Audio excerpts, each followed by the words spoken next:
cho nên nơi bên này bây giờ bạn thử quiz nơi hạt sound rồi hãy bây giờ lại pra physiopathology để giờ bạn điền nắng làm bây giờ đang thả ta hạt sound mới ná chia sầm lên bành hà và rồi bành hà sập tô bành hà với đây là phải được mọi dưỡng để cho nên dương nô clear mà mơ đi ra tận học nét đây chỉ answer này quiz mọi dưỡng sau thì mới cứ aortic insufficiency or regurgitation đây và đang dương hai thằng ăn dù rằng aortic nước đây sầm lên được bao bía chia breast description cứ sầm lên bao bía cứ nơi hàng cao S2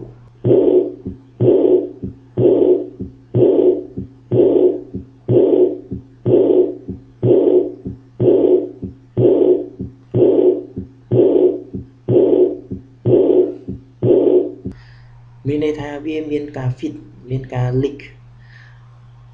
នៅឈាមនៅពេលដែលបងទីគឺ diastole គឺនៅក្រោយពេលដែលបងគឺ systole ហើយបានឈាមចេញទៅហើយពេលដែល valve aortic នឹងបិទគឺមានការ fit គឺបិទអត់ចិត្តគឺមានការ fit មានការបានឈាមត្រឡប់មកវិញចូលក្នុង ventricle ហើយជា etiology មានន័យថា 50% គឺអាចមកពីការរីកនៃ root របស់ aortic នឹង 15% អាចមកពីបញ្ហាទៅលើ valve នឹងតែម្ដងមានការ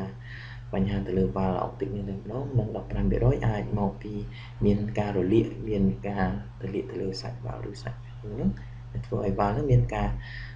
fit បិទមិនជិតសំឡេងទី2គឺ aortic stenosis ដែលយើងហៅថា rétrécissement aortique ហើយវាកើតឡើងនៅចន្លោះ S1 និង S2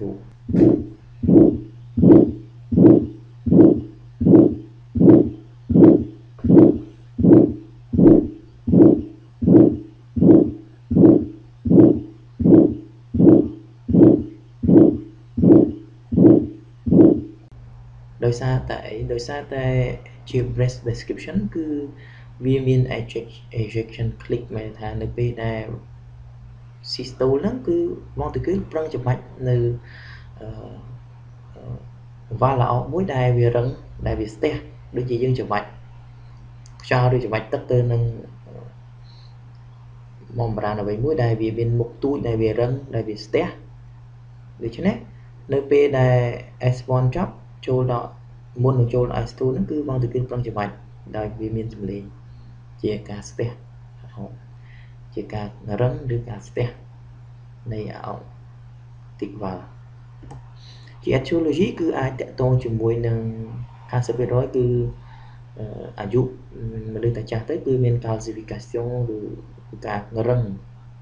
នៃ aortic valve ហ្នឹងហើយ 30-40% អាចមកពីកំណើតហើយទូជាង 10% អាចមកពី rheumatic fever ចូលដល់សម្លេងទី3គឺ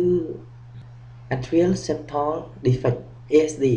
ឬក៏គេហៅថា communication interauriculaire CER ដែលជាជំងឺ congenital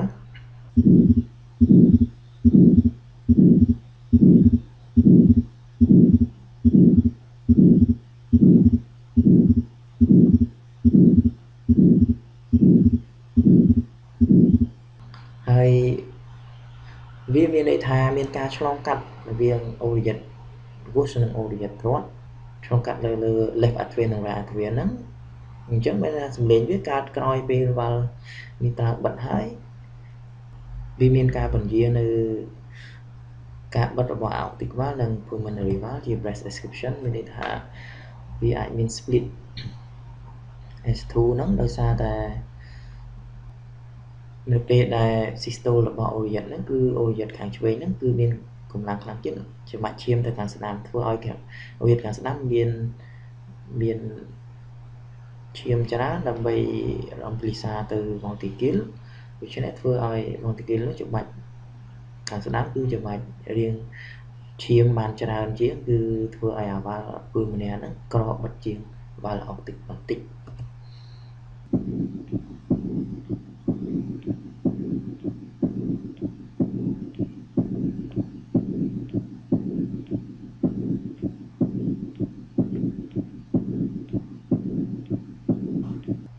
ហើយយើងចូលមកដល់ sound ទី4គឺ Austin Flint Murmur Austin Flint Murmur នេះគឺនៅពេលដែលយើងមាន Azoospermia aortic chronic ឬក៏ aortic insufficiency chronic នៅពេលដែលយើងប្រើ mechanism physio របស់យើងដដែលមានន័យថាសំឡេងវាកើតនៅក្រៅ S2 ដដែលដូចជា aortic insufficiency អញ្ចឹងប៉ុន្តែមានសំឡេងក្រោយបន្ថែមទៀតដោយសារតែពេលដែលវា chronic ទៅគឺការ fit ឈាមការ leaking ឈាមដែលបុកមកវិញនៃ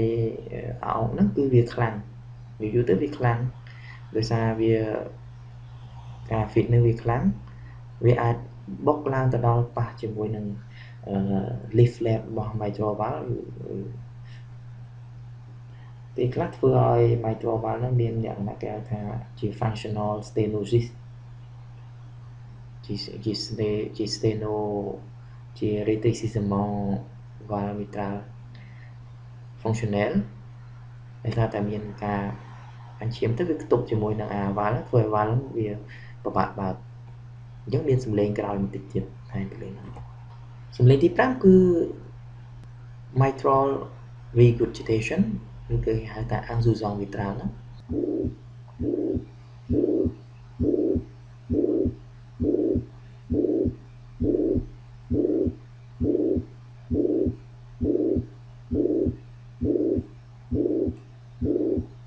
អញ្ចឹងសំឡេងនេះវាកើតនៅម្ដុំ S1 ហ្នឹងហើយគឺវាគ្របពីលើ S1 ហ្នឹងតែម្ដងដោយសារតែ valve mitral បិទមិនជិតមានការ fit ឈាមមានការ leak ឈាមឡើងទៅលើដូចគ្នាដូច្នេះគឺសំឡេងវាកើតនៅចន្លោះហ្នឹងជា restriction របស់វាគឺដូចជាខ្ញុំនិយាយមកអញ្ចឹងនៅពេលនេះគឺវាអាចមាន abnormal leaking blood ពី left ventricle ទៅ left atrium នៅពេលដែល systole នៅពេលដែលច្របាច់ឈាមហ្នឹងគឺ valve mitral បិទអត់ជិត fit ឡើងទៅលើវិញជា pathology ជា etiology របស់វាអាចមកពីបញ្ហា prolapse valve ហ្នឹងតែម្ដងមានការរលាកលើ valve ជា endocarditis ឬក៏ជា rheumatic heart disease ចឹងជា annulus pathology មានថាបញ្ហាទៅលើ ano របស់ valve ហ្នឹងបញ្ហាទៅលើ cauda tendina បញ្ហាទៅលើ acidum ដែលទាញ valve ហ្នឹងឬក៏បញ្ហាទៅលើ septum papillary សង្កេតទី1គឺ mitral valve stenosis ឬក៏គេហៅថា rétrécissement mitral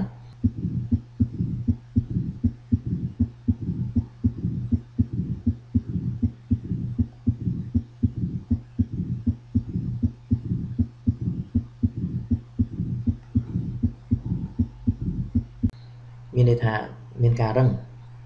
នៅលើ valve mitral ដែលធ្វើឲ្យ valve mitral ហ្នឹងទៅបើកមិនចេញអញ្ចឹងនៅពេលដែលនេះវាមានសំឡេងជា open snap នៅពេលហ្នឹងគឺធ្វើឲ្យ pressure នៅក្នុងវាកាត់ឡើងនៅពេលដែល auriat ឬក៏ atrium ហ្នឹងធ្វើការ systole ការច្របាច់ហ្នឹងគឺធ្វើឲ្យ pressure របស់ atrium ហ្នឹងរីកបានឡើងពេលខ្លះវាធ្វើឲ្យ atrium ហ្នឹងរីកនៅពេលដែលវាមានបញ្ហាស្ទះយូរទៅហើយវាជា cause មួយរបស់ FR គេហៅថា fibrillation auricular ហ្នឹងឬក៏គេហៅថា atrial fibrillation ហ្នឹងដែលធ្វើឲ្យយូរទៅអាចមានគេហៅថាជា pulmonary congestion មានការ fit ឈាមឡើងទៅសួតវិញជា etiology របស់វាគឺអាចមកពីបញ្ហា rheumatic fever វាល់ហ្នឹងវាកករឹងពីកំណើតឬក៏ការរលាកទៅលើវាល់ហ្នឹងតែម្ដងដោយ bacteria គេថាយើង bacteria endocarditis ហ្នឹងអាចធ្វើឲ្យវាមានបញ្ហា bacteria ទៅស៊ីលើវាល់ធ្វើឲ្យកករឹងដូច្នេះសំឡេងទី7គឺ patenditis anteriosus ជា PDA ឬក៏មកហៅថា persistent regional arterial នេះដែលមានសំឡេងគឺវាកាត់ឡើងនៅចន្លោះ ក្រោយពី S1 ហើយឆ្លងចូលដល់ S2 នេះ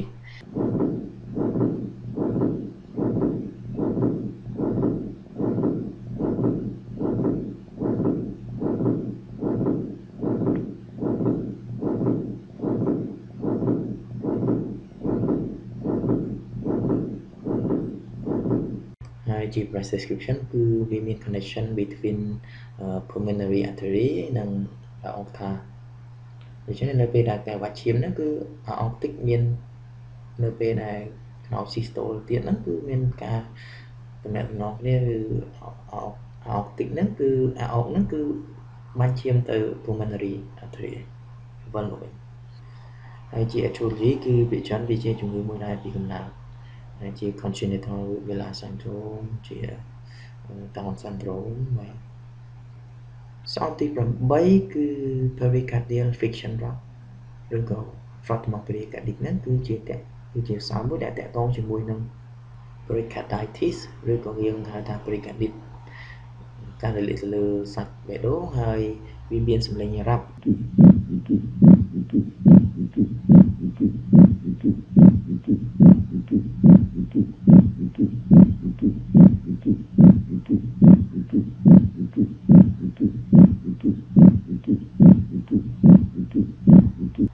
ដែលយើងធ្លាប់រៀនហើយគឺនៅពេលដែល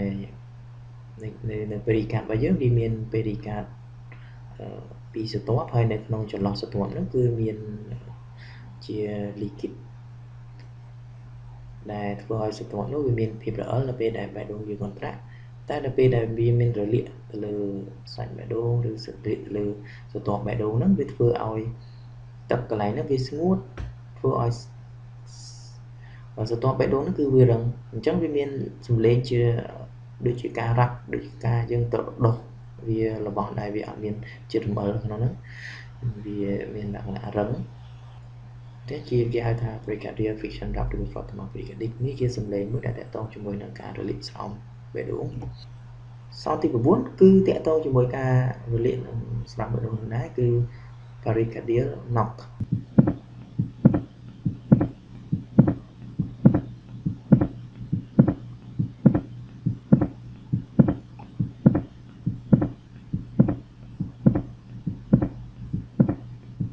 pericardial knock នេះមានន័យថា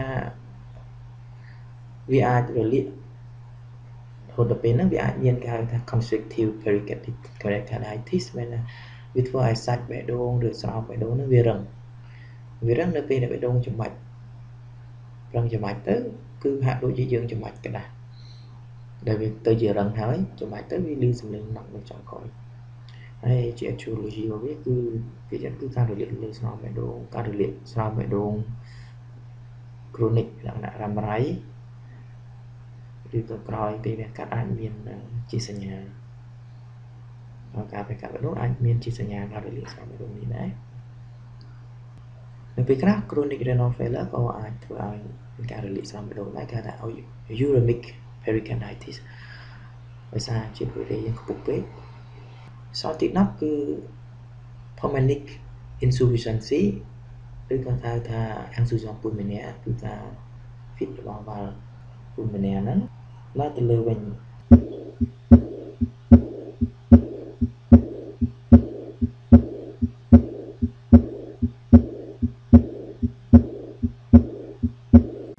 វាមានលក្ខណៈស្តៀងនឹង ER ដែរ Anza optic ឬក៏ aortic insufficiency ដែរព្រោះសារតែវា S2 នេះគឺជាការបិទរបស់វ៉ាល់ទាំងពីរនេះអញ្ចឹងវាធ្វើការនៅកន្លែងទីមួយប៉ុន្តែគ្រាន់តែសំឡេងវាខ្សោយជាង ER សំឡេងវាខ្សោយជាង aortic insufficiency ដោយសារតែ pressure នៅក្នុង pulmonary នេះវាទាបជាងនៅក្នុង aortic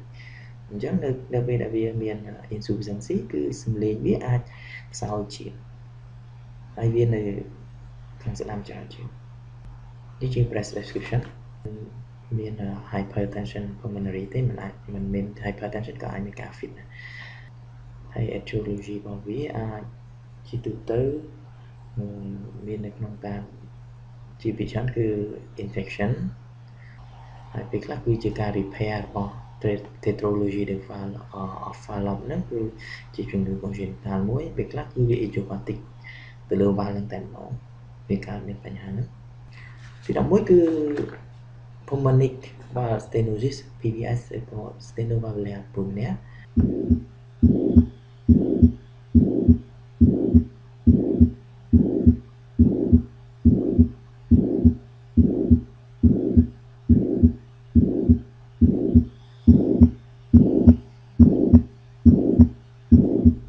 គឺ valve pneumonia ហ្នឹង steno វិញគឺវារឹងពិបាកបាញ់ចេញវិញហើយវាស្តៀងទៅមួយនឹង retracement optic ដែរវាដូចជាករណីមុនដែរគឺគ្រាន់តែ pressure របស់វាតិចជាង pressure នៅក្នុង ventricle ទ្រត់ right ventricular ហ្នឹងគឺវាទាបជាងអញ្ចឹងការចំាច់របស់វាការប្រឹងចំាច់របស់វាក៏តិចជាងដូច្នេះសំឡេងក៏ឮតិចជាងតែសំឡេងរបស់វាគឺកើតឡើងនៅចន្លោះពេលតែមួយគឺចន្លោះ S1 S2 ស្តៀងគ្នាជាមួយនឹង aortic stenosis ដែរនេះជា prescription របស់វាដូច្នេះអរគុណអ្នកទាំងអស់គ្នាដែលបានចូលរួមហើយអាចនឹង subscribe YouTube របស់ខ្ញុំវិធីហើយឬក៏ join page Facebook ដើម្បីយើង leave comment ឬ suggestion ជាការស្នើជាការ request សម្រាប់ lesson ខាងក្រោយចង់ឲ្យខ្ញុំយកជំងឺអ្វីមកនិយាយបន្ថែមទៀតឬក៏មានការរិះគន់ដើម្បីខ្ញុំស្ដាប់ណានៅការបែងចែកបទពិសោធន៍នេះបន្ថែមទៀតអ្វីៗគឺយើងដើម្បីជួយកូនខ្មែរយើងទាំងអស់គ្នាសូមអរគុណសូមជម្រាបលា